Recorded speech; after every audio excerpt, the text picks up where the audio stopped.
ನೀರು ರಿಲೀಸ್ ಮಾಡ್ತೀರಾ ಸರ್? ಹೆಂಗ್ ಮಾಡ್ತೀರಾ?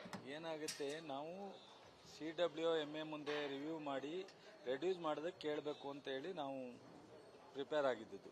ಇವತ್ತು ಆ ಅಪ್ಲಿಕೇಶನ್ ಡಿಸ್ಮಿಸ್ ಮಾಡ್ತಾರೆ, ವಾಪಸ್ ಅಲ್ಲಿ ಹಾಕ್ತಾರೆ, ನಾವು ಹೋಗ್ಬೇಕು ಅಂತ. ಅವ್ರೀಗ ನೆಕ್ಸ್ಟ್ ಮಂಡೇವರೆಗೂ ಸ್ಟೇಟಸ್ಕೋ ಕೊಟ್ಟಿರೋದ್ರಿಂದ ಏನಿದೆ ಅದನ್ನು ಮುಂದುವರಿಸಬೇಕು ಅಂತ ನಮಗೊಂದು ಸ್ವಲ್ಪ ಕಷ್ಟ ಆಗುತ್ತೆ ಸಿಚುಯೇಷನ್ನು.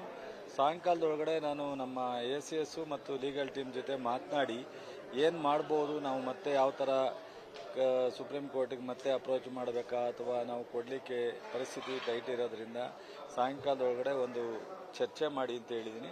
ಲೀಗಲ್ ಟೀಮ್ ಜೊತೆ ನಮ್ಮ ACS ಚರ್ಚೆ ಮಾಡಿರ್ತಾರೆ. ಸಾಯಂಕಾಲ ನಾನು ಜಾಯಿನ್ ಆಗಿ ಏನು ಮಾತಾಡಿ ಆಮೇಲೆ ನಮ್ಮ ಮುಖ್ಯಮಂತ್ರಿ ಹತ್ರ. ಸದ್ಯಕ್ಕೆ ನೀರಂತೂ ಬಿಡೋದಿಲ್ಲ, ನೀರನ್ನ ಬಿಡಲಿಕ್ಕೆ ಎಲ್ಲೂ ಅವಕಾಶಗಳಿಲ್ಲ. ನಮಗೀಗ ಕಬಿನಿಯಿಂದ ಒಂದು ಸ್ವಲ್ಪ ಎಕ್ಸಸ್ ಇದ್ದದ್ದು ಹೋಗ್ತಾ ಇತ್ತು. ಸೊ ಮತ್ತು ನಾವೆಲ್ಲ ಈಗ ಕೆನಾಲ್ಗೆ ಸ್ಟ್ಯಾಂಡಿಂಗ್ ಕ್ರಾಪ್ಸ್ ಇರ್ಬೋದು ಮತ್ತು ಕಟ್ಟೆಗಳಿಗಿರ್ಬೋದು ಕುಡಿಯೋ ನೀರು ಪರ್ಪಸ್ಗೆ ಎಲ್ಲಿ ಬಿಟ್ಟಿದ್ದು, ಮತ್ತು ಬೆಂಗಳೂರಿಗೆ ಕುಡಿಯೋ ನೀರಿಗೆ ಒಳೆನಲ್ಲಿ ಒಂದು ಸ್ವಲ್ಪ ಏನು ಬರ್ತಾ ಇತ್ತು, ಮತ್ತು KRS ಅಣೆಕಟ್ಟೆಗಳಿಗೆ ಏನು ಹೋಗ್ತಾ ಇತ್ತು, ಅದರಲ್ಲಿ ಹೋಗ್ತಕ್ಕಂಥ ಸೀಪೇಜ್ ಎಲ್ಲ ಹೋಗ್ತಾ ಇದೆ.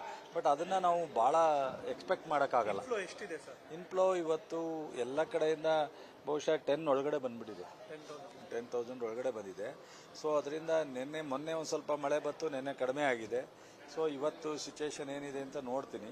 ಸೊ ಸಾಯಂಕಾಲ ನಾವು ಒಂದು ಸ್ವಲ್ಪ ಪ್ರಿಪೇರ್ ಆಗಿ ಡಿಸ್ಕಸ್ ಮಾಡಬೇಕಾಗುತ್ತೆ ಅಂತ ನಮ್ಮ ACSಗೆ ಹೇಳಿದ್ದೀನಿ. ಅವ್ರು ಲೀಗಲ್ ಟೀಮ್ ಜೊತೆ ಮಾತಾಡಿರ್ತಾರೆ. ಆಮೇಲೆ ಲೀಗಲ್ ಟೀಮು ಮತ್ತು ನಮ್ಮ ACS ಎಲ್ಲ ಮಾತಾಡಿ CM ಜೊತೆ ಚರ್ಚೆ ಮಾಡ್ತಾರೆ.